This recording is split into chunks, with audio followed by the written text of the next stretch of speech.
Welcome everybody to today's webinar by the IEA SHC Solar Academy on the topic of low carbon, high comfort integrated lighting.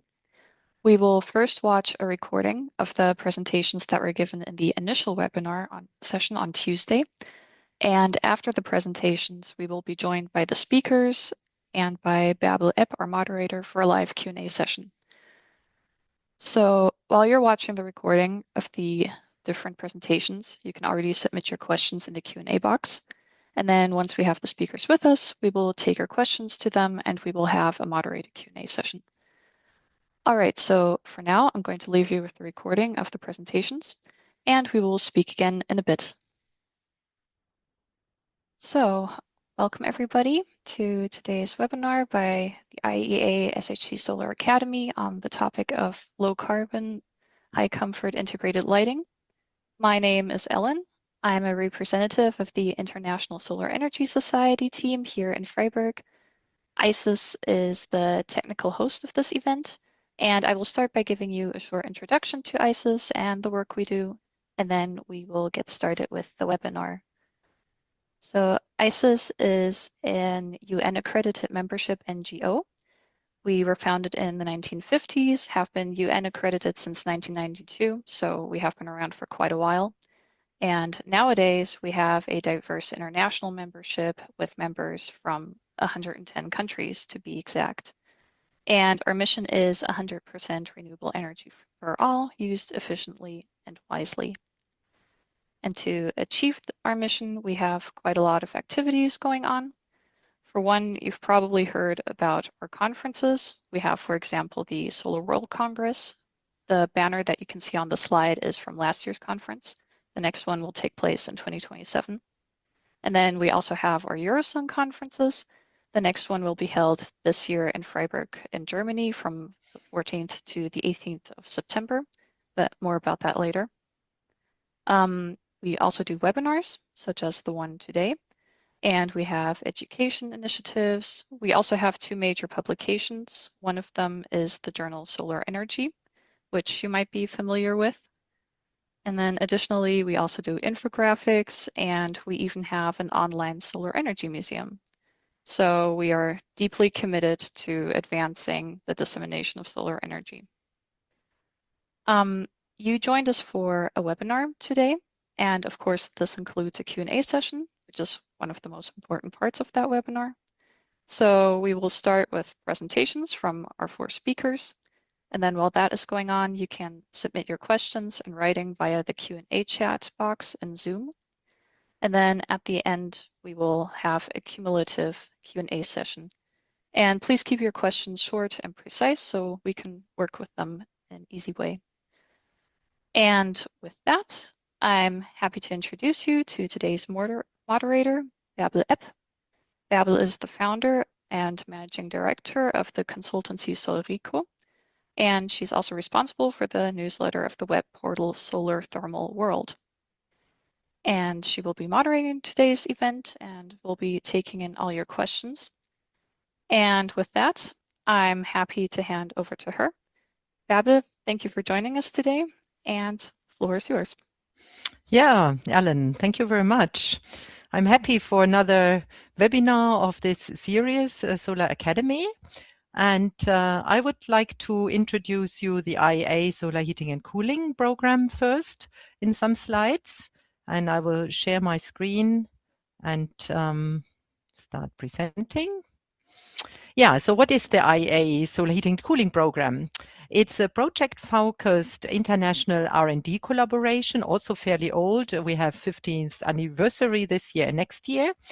19 member countries, which are marked orange in this map, are members. The EU Commission plus 7 international organizations are sponsored, which are marked green here. More than 200 experts group in this what we call task, which are like research platforms. And we have currently 7 of them running on different subjects, which I have listed here. It's like PVT heating systems. We have 2 on solar thermal energy storages, 1 on life cycle and cost assessment for heating and cooling technologies, 1 for solar photoreactors looking into fuel production and chemicals, Then there's one solar hot water for 2030, almost at the end. And then the one which is organizing today's webinar, which is the task on high comfort integrated lighting. So how does it work? If you want to participate in the task work, you should check on our website whether your country is a member or an organization member via the sponsors. And then you can look into the task website. Each task has on the IEA HSC global website its own subpage. And there you find the contact information for the task manager. And with him or her, you can discuss your interest and expertise. So what is the IEA SHC Solar Academy offering you? We would like to stress that we do not just have scientific results like reports or scientific papers, but there's also a lot of training material available, and often it's case studies like we will hear today as well, fact sheets or databases, and even tools are part of the task work. So the Academy offers these regular webinars with ISIS. The next one will be held in June, on the 15th of June at 4 p.m. The subject this time is district heating, and it will be announcement for the two conferences coming up this September, Eurosun and Solar Paces. All these webinars are always held once at 2 GMT and rebroadcasted a second time at another day at 5 GMT. You find all the previous recordings under this web on our website under this link. And also it's important to say that we offer online trainings, on-site trainings, in member countries on request of these member countries. And past trainings have taken place in China, Cape Verde, United Kingdom, and South Africa. Some more links and how to find things. Here, there's the general website. Then there is a special section on the website for publications where you find the link here. We are in LinkedIn and on YouTube. And if you have particular questions, you can contact the Secretariat. Two flagship publications. There is the Solar Heat Worldwide report, once a year published. The latest edition is from June last year. It's a very good summary on global data, regional and national data, as well referring to technologies in solar heating, but also in terms of application. And then there is a semi-annual newsletter published, so the Solar Update, with its latest version from January 2026, which can also be found at the website. So, and this is already the end of my short presentation. I would like to introduce you our first speaker, which is Jan de Boer. He is also task manager of Task 70, the one which is organizing the webinar today. He is group manager, lighting technology and passive solar systems in the Department of Energy Efficiency and Indoor Climate at the Fraunhofer Institute of Building Physics in Stuttgart, Germany. And he has built up a strong research network on this topic across the globe because he has been running tasks since 2013 already. So he will give us the status of lighting and decarbonization in a first introduction presentation. Jan, I'm looking forward to your presentation. Yes, Bärbel, thank you very much for the kind introduction. Just trying to share my screen here. I have to stop mine probably. Does it work?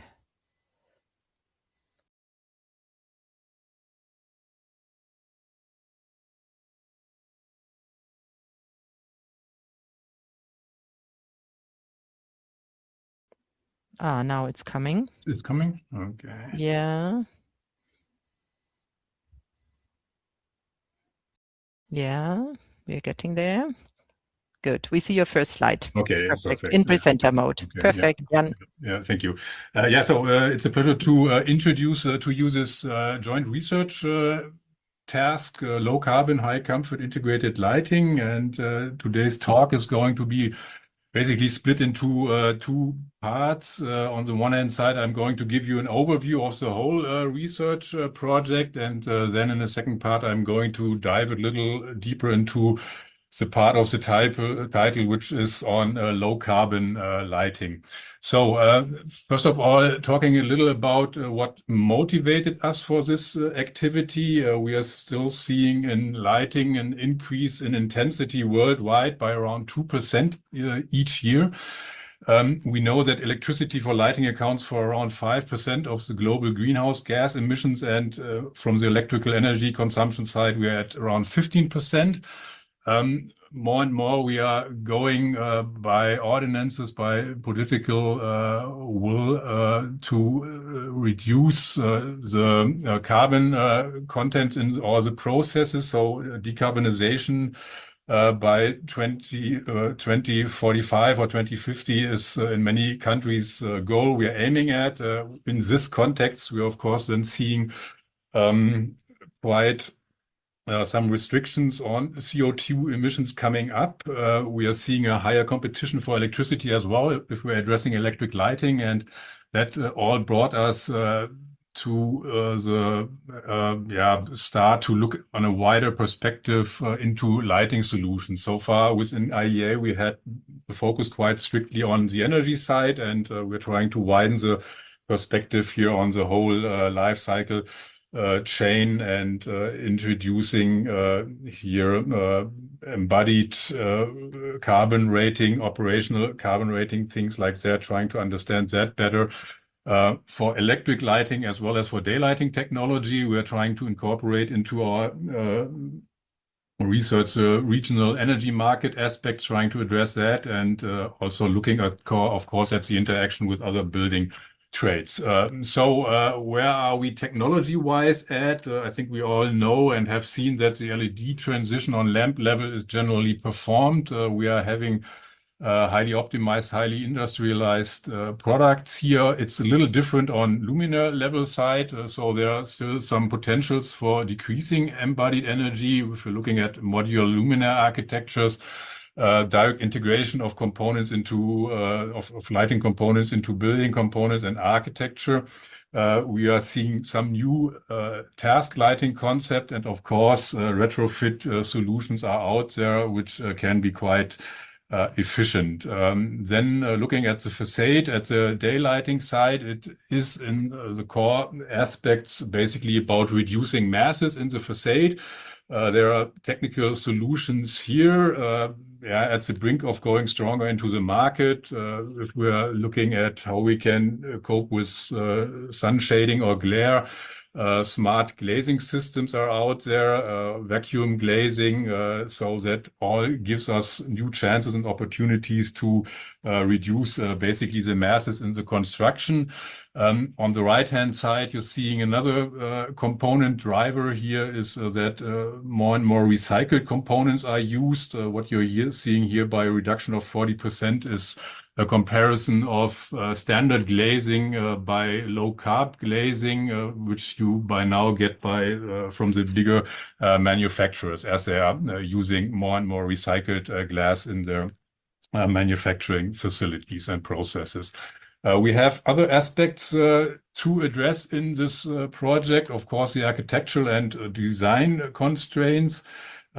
We have to sort of guarantee and look for a good daylight supply in the more and more dense urban environments. We have to understand facades not only from the inside, but from the outside as well. And it is sort of a competition we're seeing for limited building envelope areas. So it's not one against the other, but more it's a negotiation of, for instance, daylight coming into a building versus active solar on facades or facade greening we're seeing. So these are things we have to be aware of in the design processes. And last but not least, actually first, we have to look at the user expectations and the user requirements. That is what we are designing buildings and spaces for, to fulfill the requirements and needs of humans. And this has seen quite some new findings, discoveries over the last decades on the visual perception side, but also on the non-visual effects of light. And that is on the one hand side to be addressed in itself, but also, of course, has quite an impact on driving innovations in lighting technology. So that gives us sort of the content framework and how can we empower things like that. We have to look at the digital processes, which sort of go along with this whole lighting value chain, as we have called it. And here IEA work has always been quite strong on software side over different tasks we had over the last decades. It's on the photometry side, it's on the rating tool sides. Standardization processes have been triggered here, and that is something we are intending to continue in this project as well. You're going to hear more about that later on in another presentation. Altogether, we hope that with this project, we can contribute a little of making things more efficient, connecting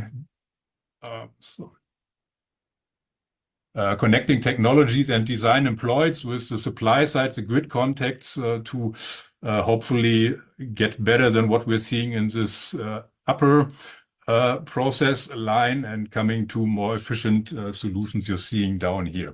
The objective we're following in the project, you can see here, is that the activity is to identify and support implementing the potentials of lighting that covers electric lighting, facade daylighting, and passive solar, and the decarbonization on a global perspective, while aligning the new integrative understanding of human lighting needs with digitized lighting on a building and a building-related urban scale.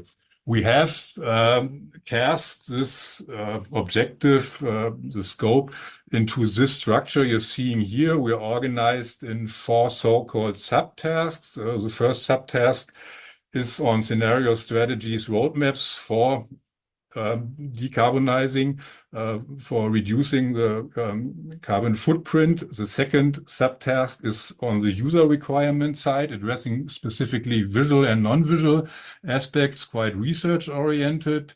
Then we are having subtask C, which is on digitized lighting solutions, here covering, on the one hand side, the technology as well as design tools and processes. And subtask D is then verifying, hopefully, new concepts, or also maybe falsifying concepts which are out there in case studies and field studies. So that is how we are set up.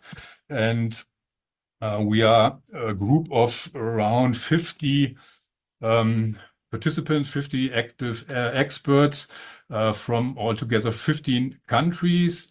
And I think we are with like 20 entities from universities, from research institutes, but also from practice from private companies. So it's an international group, really going from North America up to Asia to Australia. So basically covering the perspectives of the whole world. I would now like to give you a brief, closer insight into this subtask A, which Lu Tao from CABR from China is running together with me, and a little support from Victor Ferreira from Spain. And here we first of all started with an analysis of what the status quo of LCA in lighting is. We generated an overview on data, methods, and regulations which are out there. The report is published. You find it on the website of our project. We have in this report a survey which we conducted in 15 countries. You get here ideas like the level and kind of LCA used in the different countries. We see how authorities support these processes, and also indications on more political level, how CO2 pricing is conducted currently in the different countries. The literature survey is based on a detailed review of around 60 papers. It is covering, on the one hand side, components, but as well case studies where LCA processes have been investigated, covering electric lighting as well as the daylighting side. Then we quite deeply looked into the components, EPDs for luminaires. Here as an example, we tried to understand the impact of energy mixes. You see this in this upper right chart, basically the relation in blue box plots of embodied carbon to operational carbon in the red box plots. Of course, depending on the power grid you're connected to, we identified the impact of luminaire design and tried to classify that in a certain way. One aspect which pretty strongly came up during the project is on simplification approaches. We learned that these EPDs are quite complex. They are in parts quite expensive to generate. And we see sort of not the ideal transfer yet into daily design practice, and tried to connect here and align a little stronger with the lighting energy rating methods which are out there, which are in many countries already established very well, and here try to go basically a quite similar way in providing generic energy product data for energy ratings. We would like to do something like that for energy life cycle product data as well, basically simplifying the processes. That's on the designer side. On industry side, from members in our group and also from exchange with companies, we understood that we have to look into more simple models in order to get these GVP values on a wider spread basis out into practice. So that is addressed as well. And here we are trying to address the market with a position paper, which is currently drafted, probably available during summer, fall of this year, where we're trying to especially elaborate on the SME perspective of these issues. Just to give you a brief idea of how things are looking here, we are looking at different groups of luminaires, so fixtures, conventional mass-produced luminaires, fixtures for new lighting concepts, and then the whole area of retrofit relighting concepts we're seeing, and trying to identify from data analysis here aggregated generic values for these subgroups, which then can directly be used by designers in practice without going into specific luminaires, which might not be known at the early design phases, for instance. Then also on the manufacturer side, how can these GVP values be generated more easily? We did some data analysis here, tried to set up regression models, and found that if we do correlations with like 5 different material groups, we get quite satisfactory results. So that can be a way in the future to simplify also that from industry point of view. The same applies for the facade components. We looked here into glazing and shading systems, try to correlate some performance indicators with daylight autonomy and with the embodied carbon, as said for the glazing systems you're seeing up here, as well as for shading systems, which you're seeing down here. That has been implemented into models. We are linking here the embodied carbon calculations with energy rating procedures, and that puts us then into place to do overall ratings in a room and a building context. And you can, for instance, identify by this what higher lighting comfort, for instance, raising the luminance level or going on to higher CRE levels, what impact that will have on the embodied carbon and the operational carbon, so the carbon footprint of the buildings. So then I would like to jump back to the overall perspective of our activity. As said, we are coming slowly to the end of the project. It's running throughout this summer. So the deliverables are now just being generated. There's a close link to standardization, so we have been involved in that. We are having several reports which are going to be published, having guidelines out there, position paper which will be drafted. We are having a call open currently in building and environment on this topic. So that's a special issue which is being worked on here, and so I think it's open until the end of September. So if there are researchers here in the audience, please feel free to look at that, and maybe you find a contribution here for this special issue as well. So that brings me to the end, to the last slide. If you would like to follow how these deliverables come up, please visit us on our website, which you find above them. So thank you very much.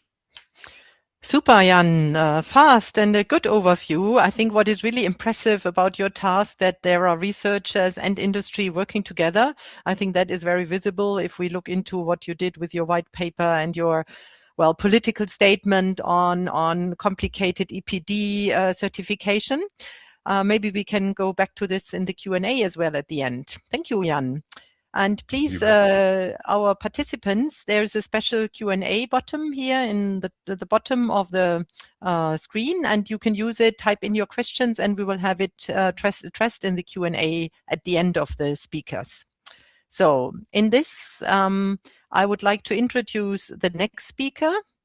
Let me share my screen and get back to where you are here.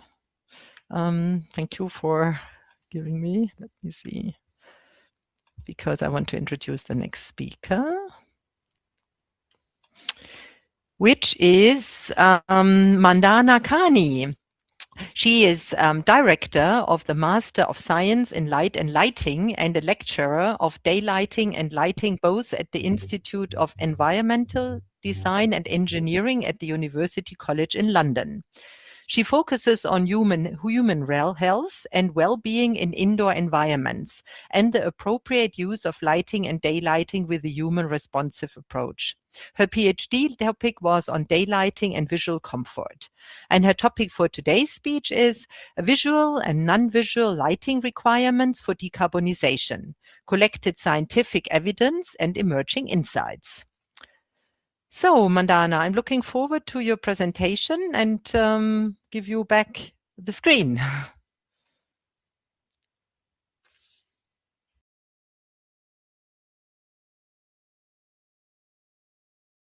Yeah, perfect.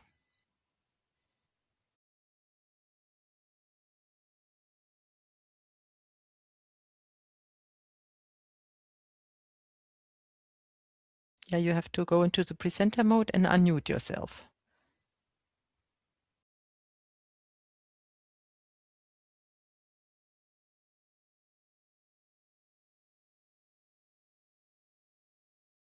Oh. First, it's good to unmute yourself before you go into the presenter. Yes, Yeah, perfect. yeah, I tried to do that, but it was yes, perfect. Exactly. You cannot Okay, find. finally. Yes. Thank you for this introduction. Yes, my presentation is about visual and non-visual lighting requirements for decarbonization, which is the scientific evidence and emerging insights that I would like to share. And as was mentioned already, this is part of the a collective work and part of a subtask that was subtask B, and it was led by myself and Professor Barbara Matushak from TNU. So when we talk about visual and non-visual user requirements, we of course refer to exposure to light, which is as part of a multisensory experience of built environment, or more specifically indoor environment, is affecting us in various ways. So what our body sees or what we see. And the objective of this subtask has been to identify and address the visual and non-visual requirements related to light as part of this experience. And it has been, the major objective has been to gather the latest knowledge related to decarbonization goals. In other words, we could and have been saying that we are playing the devil's advocate in this task. And by that, I mean that we have been trying to answer this question. Are such requirements aligned with decarbonization goals or not? What, in a general term, we have managed to gather, or as the major collective effort, is still in the beginning and still at the end, what we think is that the various research directions are still needed to better understand the visual and non-visual user requirements and thresholds that need in the design and operation of buildings. But at the same time, I could present some emerging, in particular, five balancing relationship, which would define the relationship between the visual and visual requirements and the decarbonization goals that are in question. It is important also to consider that visual and non-visual user requirements are personal exposure within that we as humans are exposed to our environment in a multisensory environment, but it is in connection to indoor conditions. There are also control strategies to consider that are in play, and technologies as well. So in general, the point here is that it is a complex understanding to be created. So go back to the emerging insights, and this is part of one of the disseminations that we have, which Jan presented, shaping through a publication on a 10-question publication, so to say. We have tried to condense some of our findings into these five balancing relationship. The first one is focusing on daylight and view access versus overheating. So this relationship, which would mean more daylight, but can increase solar against overheating risk and glare. In particular, here the outcome, the carbon or operational carbon outcome of this could mean is that we might have a decrease in terms of savings from daylight, which will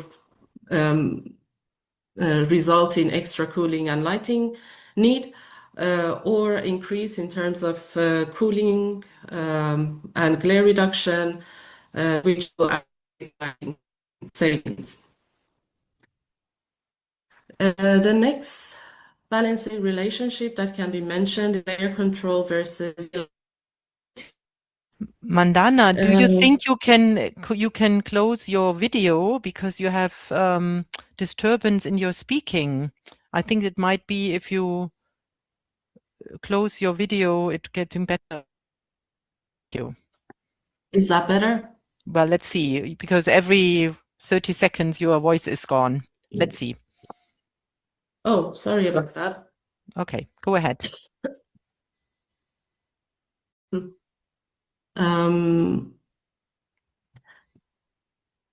So do you hear me perhaps better now? Yeah, just go ahead. We will see. Okay, so the second balancing relationship that we can mention is glare control versus daylight availability. So glare protection improves comfort and reduces cooling loads, but decreases daylight availability and increases reliance on electric lighting. So here the outcome would be can be decrease in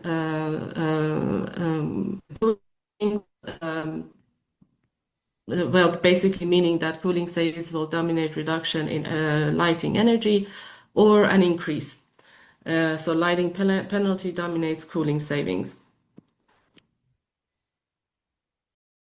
And the third balancing relationship, visual task lighting versus circadian effective lighting. Standards target horizontal illuminance for visual tasks, but non-visual responses require exposure, and appropriate spectral time.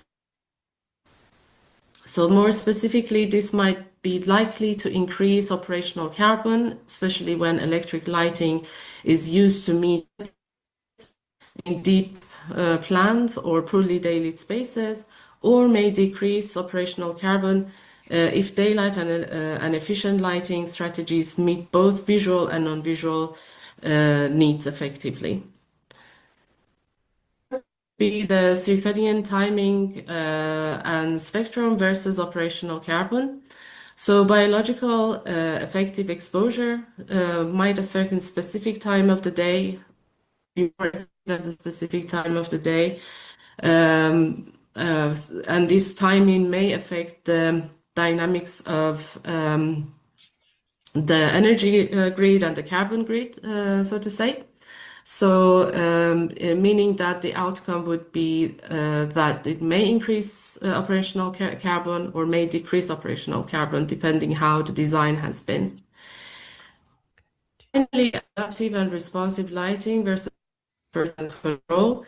Here, of course, one of the emerging insights would be controls and responsive lighting, which can help increase occupant comfort. In certain cases, it can help to reduce energy as some so giving and of course decrease of satisfaction and agency over the space.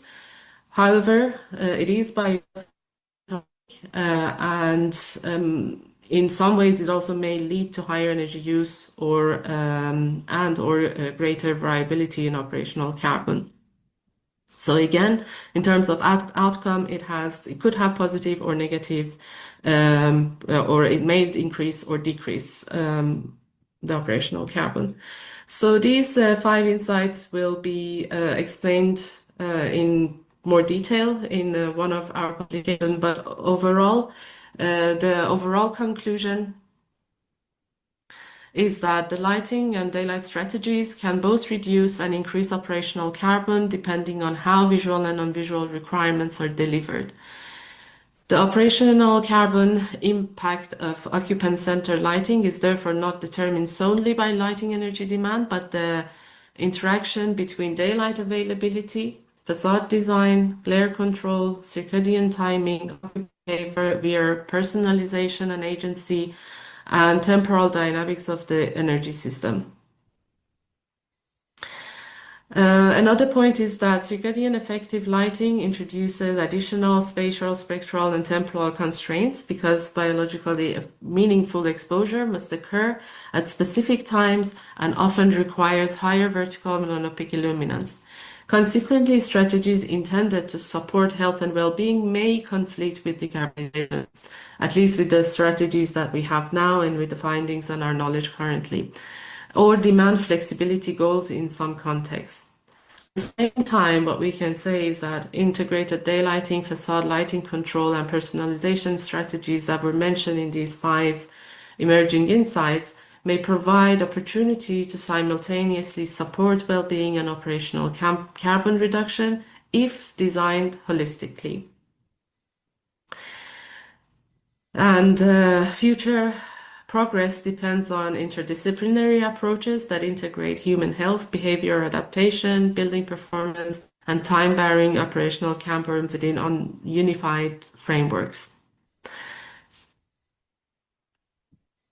As a collective or collected scientific evidence, we have put together the insights from multiple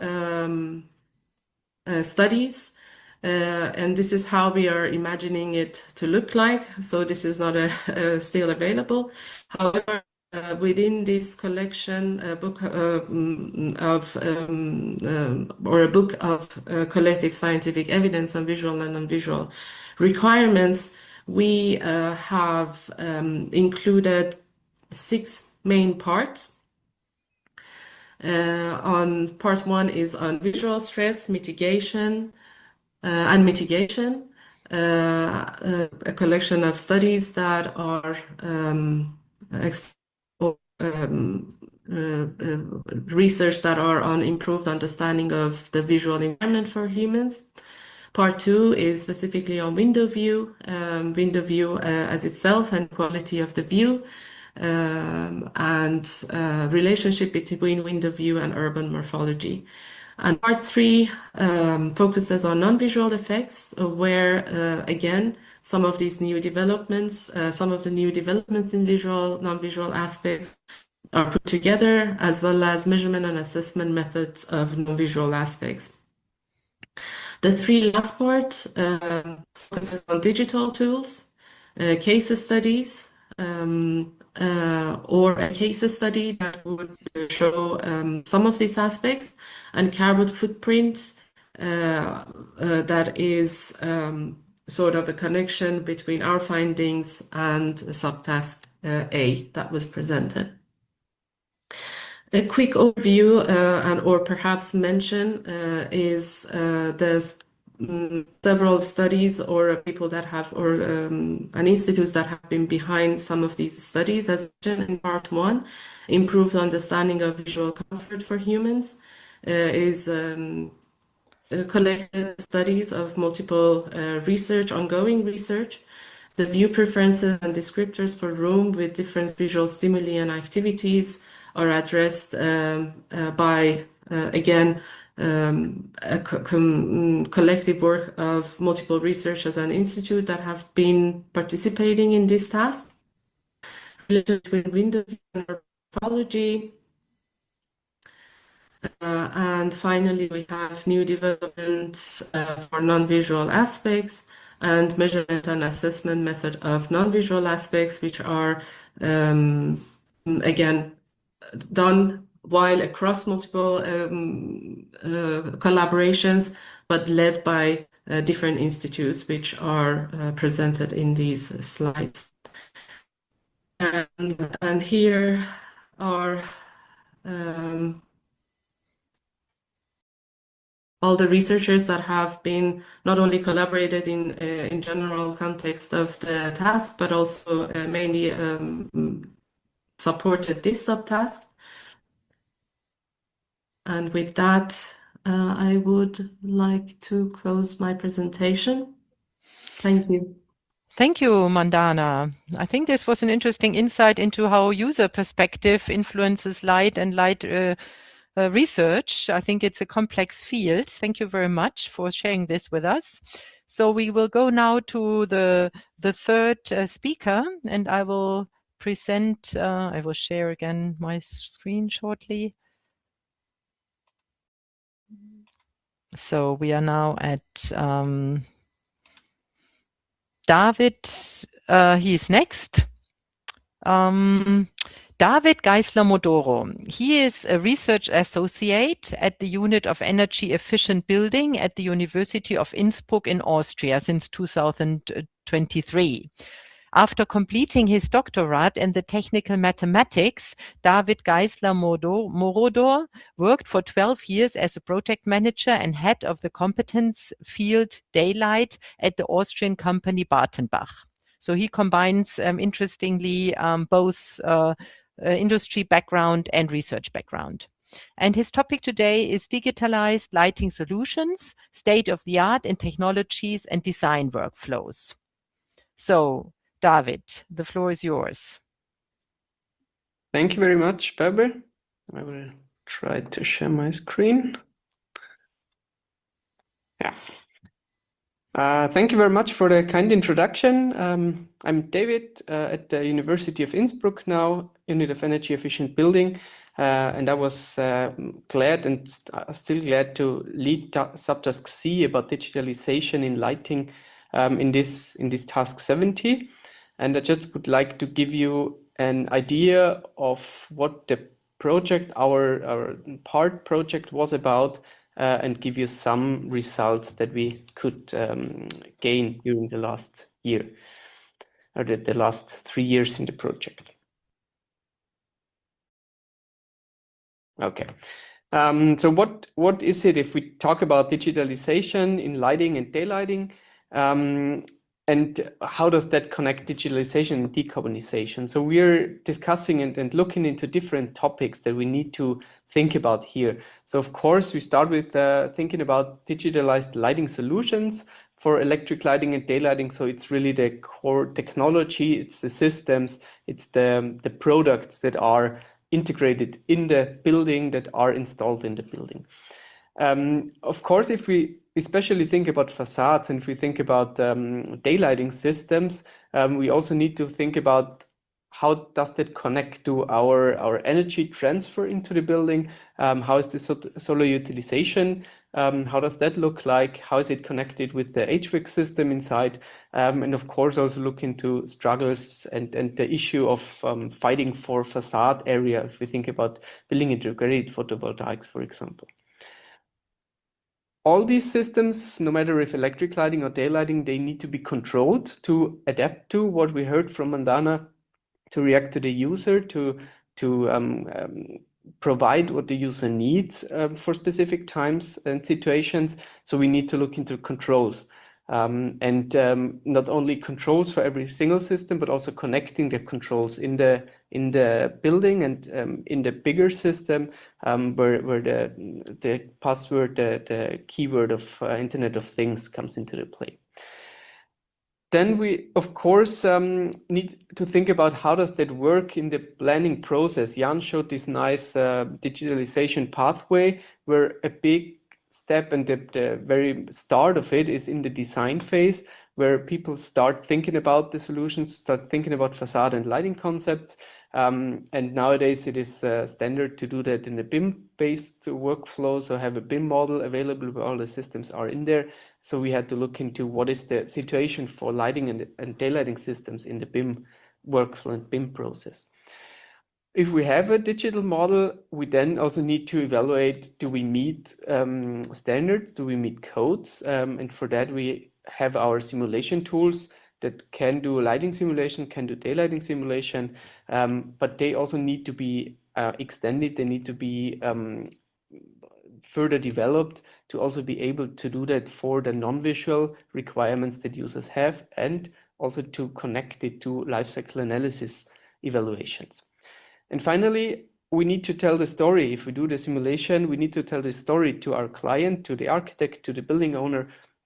And here we looked into the virtual reality and augmented reality world as a novel idea of transporting the ideas and the projects and the processes that we set up.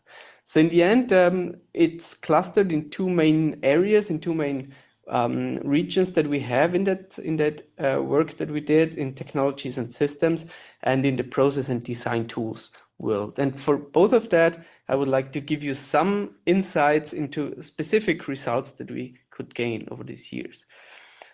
The project, as I said, is split up in these two areas, technology and design tools and processes. And I was happy to lead that subtask C that we had in task 70 together with Eleanor Lee from LBNL in the US. And we were in charge of putting together all the contributions that, of course, it was not the two of us, but it was the whole group, all of the experts working together here. So let's jump into some of the results and of the topics that we worked on during these years. Looking into technology, if we discuss technologies, for example, for facade solutions, they are, at least in the history, there were huge installations with a lot of steel, with a lot of aluminum, with a lot of material included there. But to bring that and to decarbonize also this approach and these solutions, we need to think about how can we put that into, let's call it micro-optical systems, include that in films, include that into smaller material requirements for these systems. So first thing we looked into the application of microprismatic materials for such fenestration systems, for facade systems, for daylight redirection, and investigated here what is out there, what are the processes to make these systems, how can they be used, and how can a roadmap be defined to select these systems for implementation in the building. Colleagues from China led this work. here, who are also very active in our project. Of course, if we have systems like that and we finally think about integrating them in simulation work, we need to have data to describe them. We need to have the characteristics of these systems that we can include them in our simulation data. And this is where the so-called bidirectional scattering distribution functions come into the game, where we say we need to have this photometry of our daylighting systems and we need to describe that. For electric lighting, this is pretty much standardized. We do have our luminous intensity distributions for lighting systems, for electric lighting systems, and all manufacturers provide these data. But for daylighting and shading systems, we are not there yet. So this images only quickly show what is the basic idea behind the BSDF. It's really replacing the geometry of your system with the description of the lighting characteristics of the system. And with this data at hand, you can use it in lighting simulations then. Jan mentioned that at the beginning, that we are really also strongly involved, and in this case, even leading the standardization effort for standardizing these kind of data generation for these BSDF data sets.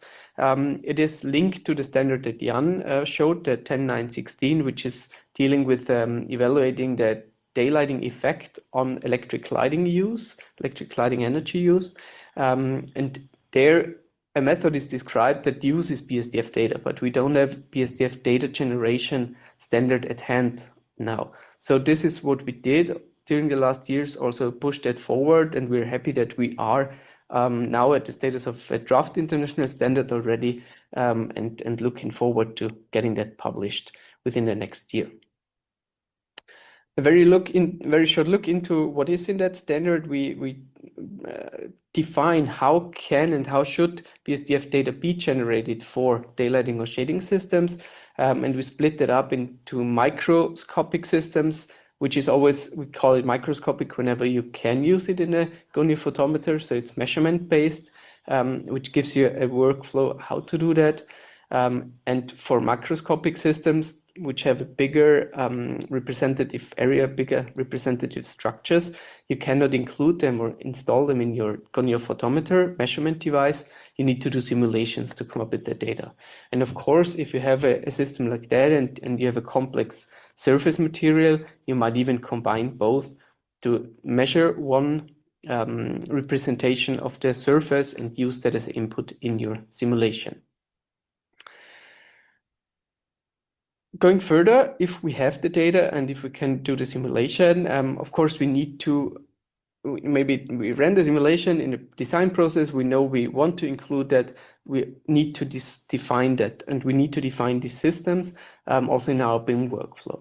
And so we did a lot of work also investigating what is the current status on the one side in academics, in the scientific world, and on the other side on the market. So looking into what is the market demands, and on the other side the scientific world, looking at this topic of BIM workflows and where are the pain points in these BIM workflows when thinking about electric lighting and daylighting systems. And here it was very interesting to see that it is depending on which parts of the life cycle in the building, if you want it like that, it's in the design or in the R&D, or then in the manufacturing of the products or in the facility management in the use case, where the data can be used way more or is already used way more. And on the other side, if we look on the top right side, the graphic, the advantages and disadvantages and challenges of the use of BIM, we see that the main challenges are due to insufficient personnel and costs and time to do that BIM planning. And on the other side, the advantages are clear in that it's more efficient to use it, and the transparency and coordination efforts are lower, and thus there is a high advantage there. We took that and together with the informatics department here at the University of Innsbruck, we then went ahead and said, okay, what is missing to come over these pain points and to help designers also to work on that. So here a so-called middleware was developed, which helps to prepare everything that you plan and you design your control system in your BIM workflow already, but auto commissioning, really getting it into the building, then is usually there's a hard break. Usually do the design, you specify it, and then it is installed, and everything is done again. The control is programmed again, and to overcome that and to avoid this break in the workflow, this middleware was developed that allows you to already define and program that once in the design process, and you can directly implement it on your system in the reality. Talking about the simulation, and we heard from Mandana that the non-visual requirements are key, and we need to look into that. On the other side, simulation tools, they are usually made for visual evaluations, for lighting evaluations. So we need to look into that as well. And to do so, we need the spectral simulation capabilities of software.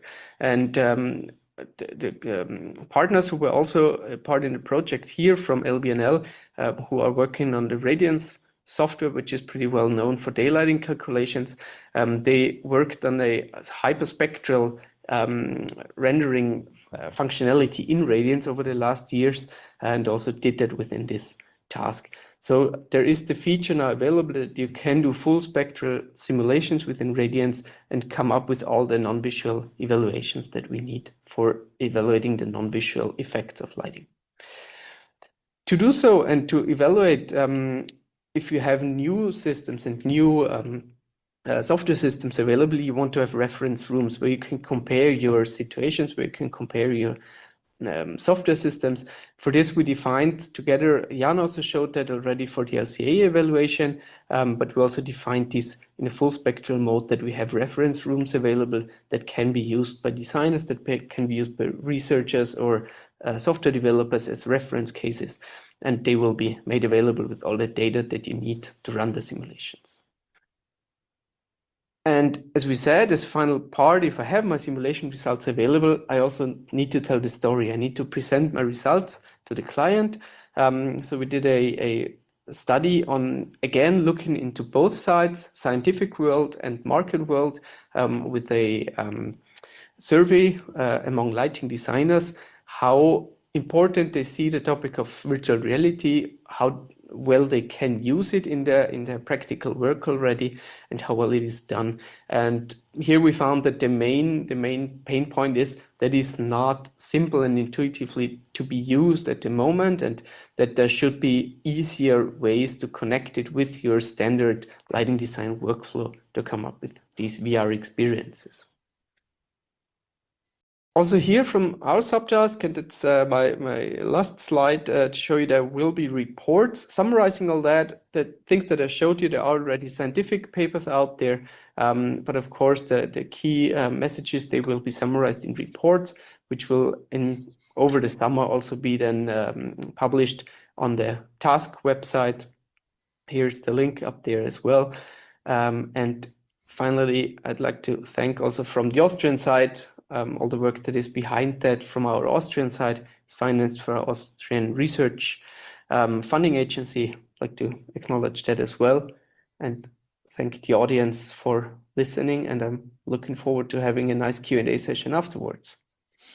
Thank you, David. This was interesting, seeing how you help designers actually work on this. We will discuss that maybe a bit later. Yeah, please, our participants, type in some questions. We will have one last, hopefully quick presentation, and then we will go to the Q&A. So let's see. I will introduce the last speaker and share my screen and see. So we have Nico Gentile with us. He is again a professor. We have very high level people here, an associated professor at the Division of Energy and Building Design at Lund University in Sweden, where he also serves as program director for the Master of Science in Energy Efficient and Environmental Building Design. His research focuses on daylighting and electric lighting in buildings, integrating buildings physics, environmental psychology, and architectural design to evaluate both environmental performance and human experience.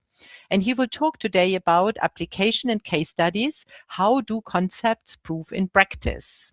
So Nico, you are the one to present. Yeah, thanks, Berbel. And yeah, as you said, I'm gonna try to give a little bit of account of how to put concept into practice. So basically what we call it case studies, very simply, as quite classical approach in IEA tasks. Just to contextualize a little bit the work that we are doing in the old task, we are speaking about sustainability, but what is sustainability in daylighting and lighting? It's of course environmental sustainability, so finding solutions that are good for the planet, and from there the name low carbon. And then we have another keywords in our title, high comfort. But that's nothing else than one of the other pillar of sustainability is social sustainability. So we are trying to find solutions where lighting and daylighting can promote well-being, health.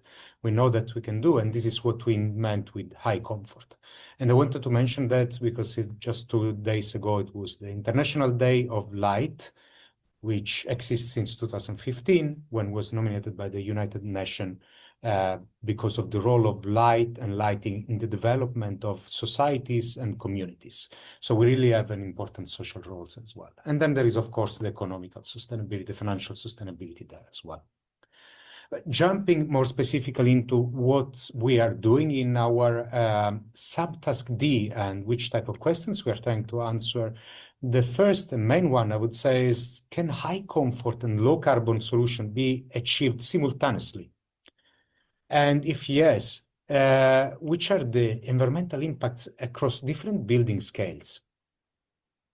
At the end of the day, we want to have some lessons learned about the social and environmental sustainable daylighting and lighting solutions. We're working at different scales, and together with my colleague Natalia Giraldo Vasquez from DTU Denmark, we are more focusing on the component, room, and building scales of solution, while we have much needed help from Justina Martiniuk-Peczek from Dansk University of Technology, who is focusing on the neighborhood scale.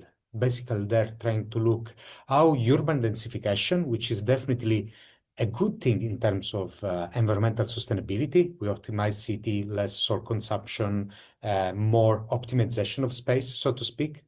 But this densification can reduce access to daylight, increase energy use, and therefore we need to look at the interplay between the two things. And it's of course not only 3 persons working there, as Jan has mentioned. We have the invaluable support of more than 50 global experts in our subtask, perhaps more than others, because we are collecting experience from other people, from all the experts there. What you're gonna get, hopefully after the summer on our task website. Sorry. And yeah. No, you were just interrupted, but it's back. The sound is back. Okay, thank you. So we are going to have fact sheets for the component, room, and building scales, 4 or 5 pages PDF for each case study in a quite appealing, popularized fashion, so not for the scientific audience only. And for the neighborhood scale, we have something a little bit more interactive. Dansk University of Technology is preparing some web atlases, where the target audience are mainly urban planners and also architects and practitioners. You can go there, see some case studies from different neighborhoods across the world and see how daylight and environmental aspects are playing together. Let's jump directly to some examples, starting from component, room, and building scale. It's a small selection of over 20 case studies that we have. The first one that I want to mention is a low carbon example, electric lighting from Norway. It's Biljana Obradovic, in this case, who was the expert providing us information. It's about upcycling of lighting system. What they did, this is an office in Norway, Norconsult. They used the previous housing for T5 fluorescent lamps replaced with LED. The light source tried to reuse as much as possible of the housing. Try to play also with optics so that they not have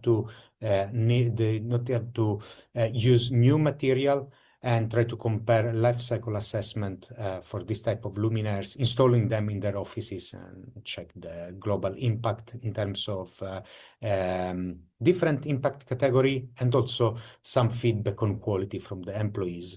And easy to say, the impact of those upcycled luminaires was largely lower than buying a new state-of-the-art or best practice solution with a new luminaire, and it was widely accepted by the users. We have also another couple of examples of low-carbon upcycled luminaires from Denmark, and I don't remember which other country.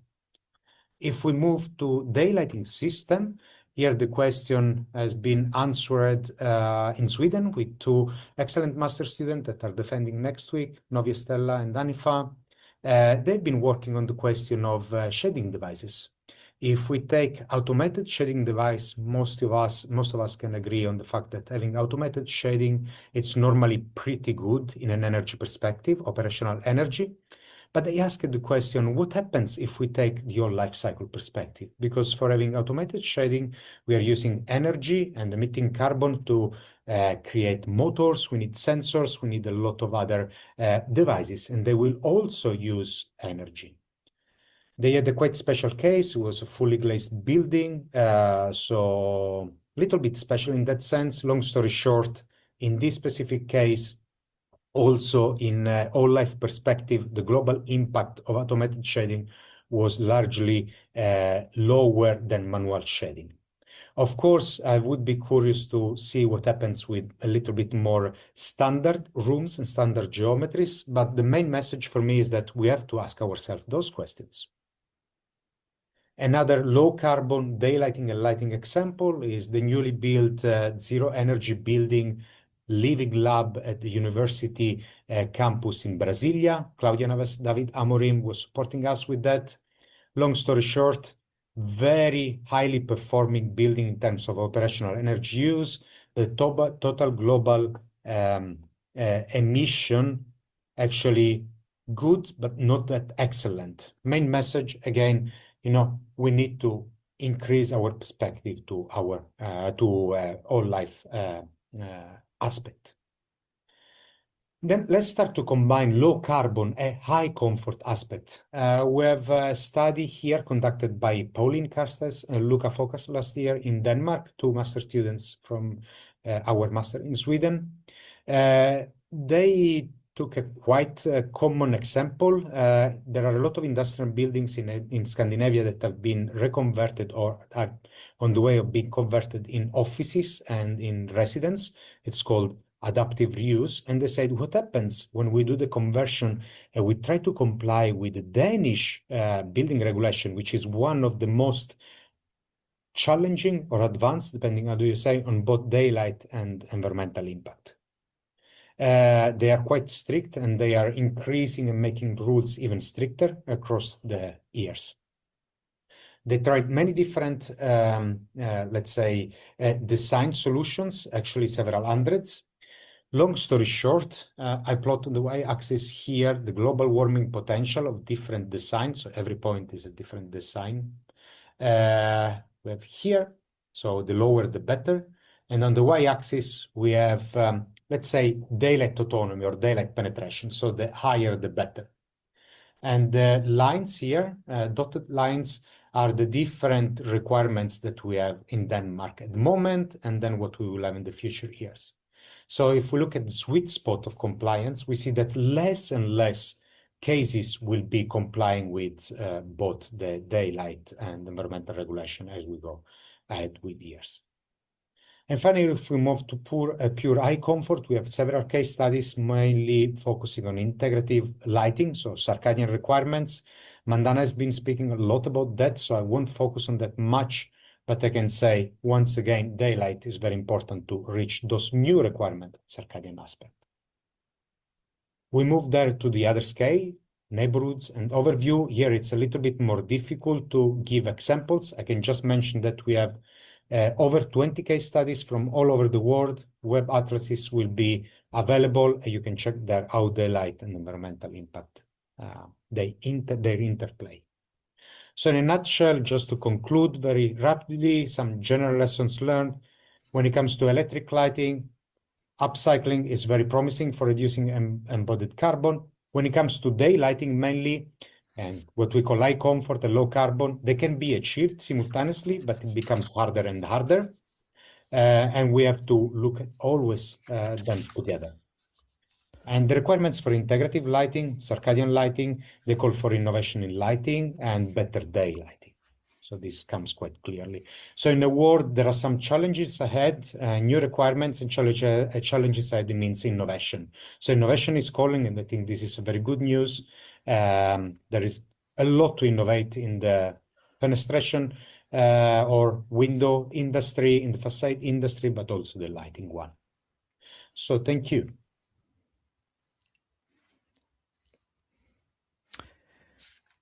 Thank you, Nico. I hope that you enjoyed the recording. And I was really impressed by the amount of case studies that Nico actually talked about. And so we start the Q&A with asking Nico whether these case studies are mostly also built and implemented, or is it on the more study type of, are these more study types?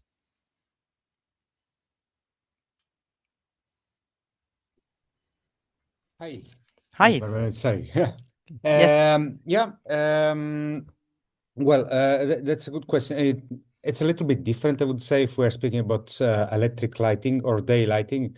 For electric lighting, we do have quite many actual case studies. It's quite mature there, both as business model, upcycling, but also as a technology. When it comes to the day lighting strategies, instead, generally we have actual case studies with scenarios. So like a base case study, that's because it's quite difficult to isolate the effect of daylight to the total environmental impact of buildings. So again, real case study buildings with simulated scenarios, I would say. Okay. Yeah. Very interesting. Can you say a few words about the Danish building regulation that you mentioned and which indicators it is using? Yeah, that's actually it's quite interesting case. So the Danish building regulation for new buildings and deep retrofit has a quite advanced requirement on the environmental impact of buildings based on global warming potential. The numbers were in the presentation. We are speaking about roughly 5-6 kilograms of CO2 equivalent per year per square meter. Those requirements are gonna already planned to go down over the years. And actually, Danish building industry, they also said they did a kind of consortium, and they even set more ambitious target than those R2, which is quite impressive. At the same time, Denmark is, at best of my knowledge, the only country in Europe that has adopted, even though partially, the European daylight standard, which is also quite demanding. Now, what happened here is that there might be a conflict. So if you want a facade which is low carbon, normally you use materials like wood and so on, which requires higher thicknesses, for example. Higher thicknesses reduces daylight income. If you want more daylight, you have higher glazed surfaces, but these are more, they have more embedded carbon. So there is a little bit of trade-off. So the exercise here, the intellectual exercise, I would say, was to renovate this building, which is something that is going to happen and is happening for a lot of industrial buildings in Denmark, and saying, okay, how many possibilities are left for designers? Are we going to end up with maybe just 3-4 design possibility and that's all, or it's there a little bit more room for improvement? Yeah, at the end of the day, I would say with the technology that we have today, there are not many, from this study, we see that there are not many design possibility left. But on the other hand, that's, if we want to twist it in the positive news is that there is quite a lot of room for innovation for the facade industry and so on. Wow, so it's really worth to look into Denmark. Let's shift to Mandana. I think we have heard from Nico a lot about can high comfort and low carbon be achieved simultaneously? He raised this question. you have looked into a lot into consumer behavior and consumer reception of lighting solutions. How would you answer this question? Is it possible, and under which circumstances can you reach both high comfort and low carbon? Good morning, everybody. Yeah, well, that's a really good question. And I think the point that was raised was that there are sort of balancing relationship between both at the moment. Of course, in many cases, especially related to the integrative lighting or meeting the circadian lighting that is required, it might actually, with the current systems that we have, with the current controls that we have, might not get the energy efficiency reductions that we hope for, or perhaps it might not be as carbon efficient. Especially if we go for the more daylighting, of course, we will have, if we want to introduce larger windows or systems that would require balancing overheating and solar systems. So these might not completely be aligned. And similarly to what Nico was saying, of course, this opens up paths for new innovation and more investigation in this way to, on this topic to kind of set the thresholds correctly, perhaps go for more individual understanding or understanding better needs of the people, or mainly controls, give people more agency or have more personal control systems that allow for it. And at least this is some of the insights that we have at the moment. And again, as the closing slides mention, opens up a great pathway for future renovation. Okay. Well, let's go to David. You talked about how we can help designers to improve the lighting solutions of buildings. I wonder how digital twins, are they already widespread, or is this something which is discussed rather in the research world? It's a good question, and they are implemented in the real world. But of course, there's still a lot to do, and that is current research that is going on. So it's especially for facility management, digital twins of buildings, and they're also of lighting systems and controls. They are state of the art. They are following what is happening. They get the real-time data, and they also update that, of course, if there's some refurbishment, if there's some changes to the system. But of course, there's still a lot that can be improved and that should be improved also in future, which is current research.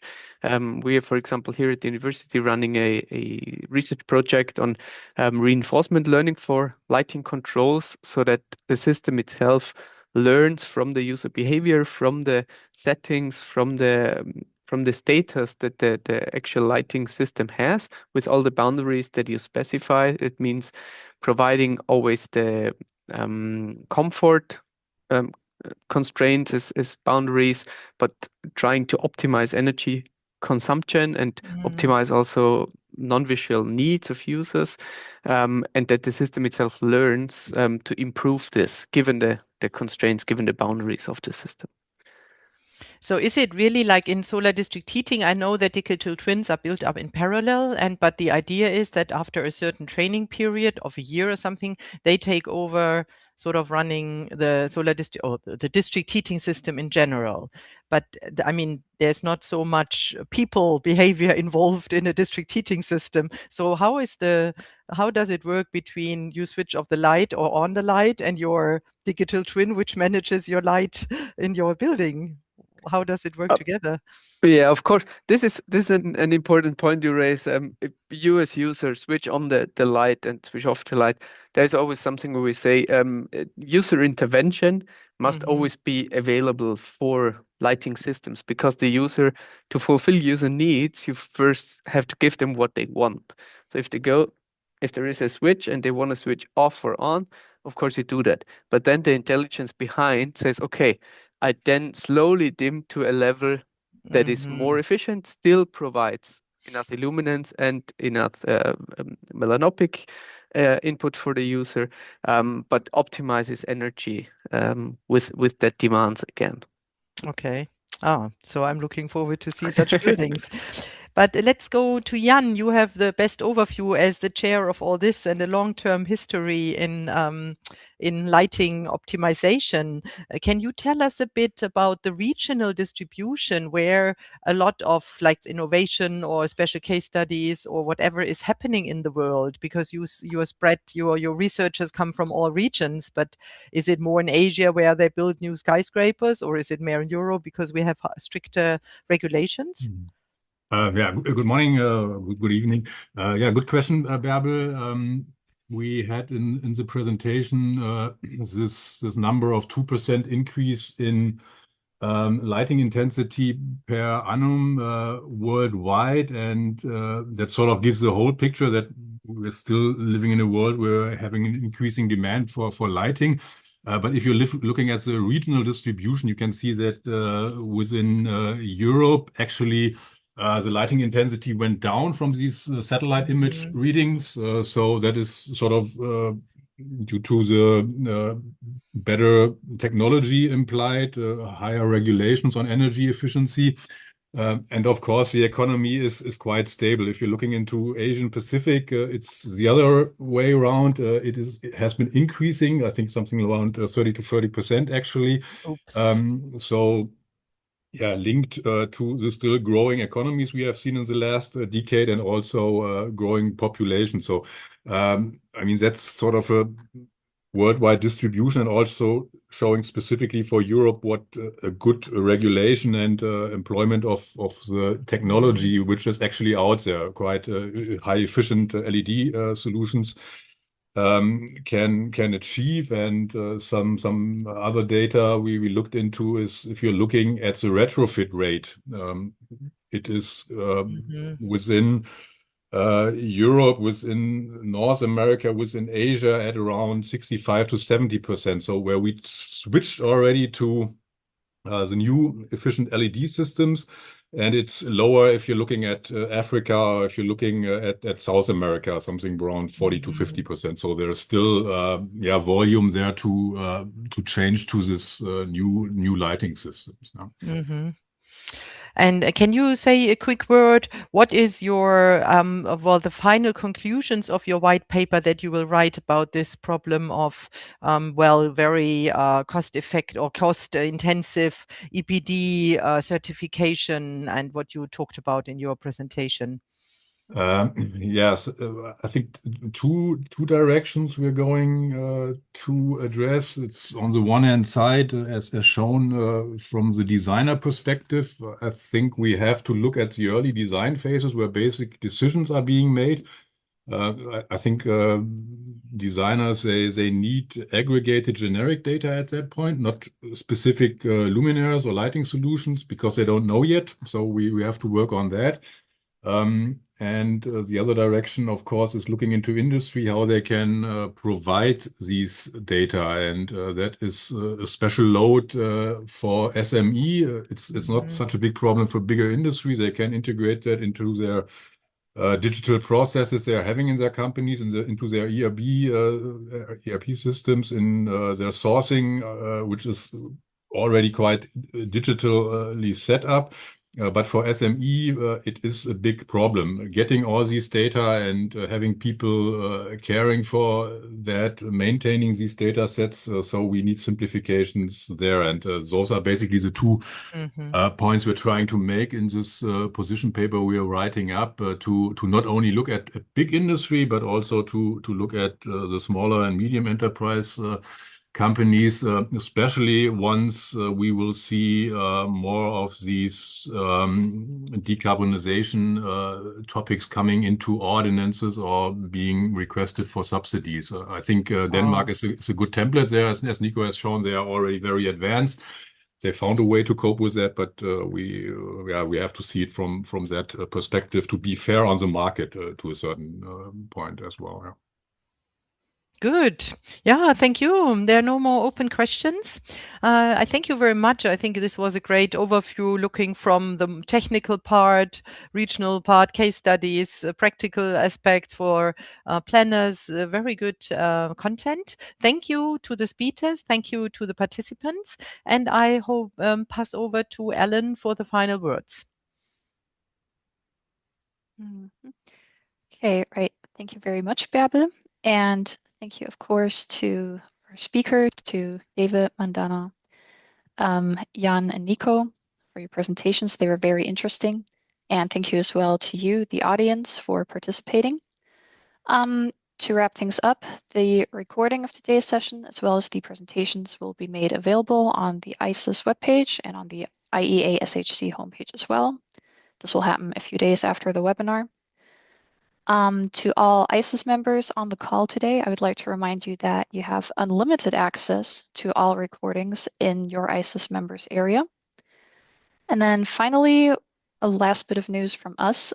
I would like to invite you all to join us in Freiburg in Germany this September, from September 14th to 18th to be exact, for Eurosun 2026. It's going to be quite the event. Ticket prices are now online on eurosunconference.org, and it will be possible to register in the coming days, so stay tuned for that. And then in general, you can learn more about the conference on the conference's homepage, which is again eurosunconference.org. And with that, I would like to join you all very much for the call today. You can stay in touch, of course, with both the IEA SHC and ISIS on different social media platforms. And if you have any questions or specific feedback, then please reach out to us at publicrelations.isis.org.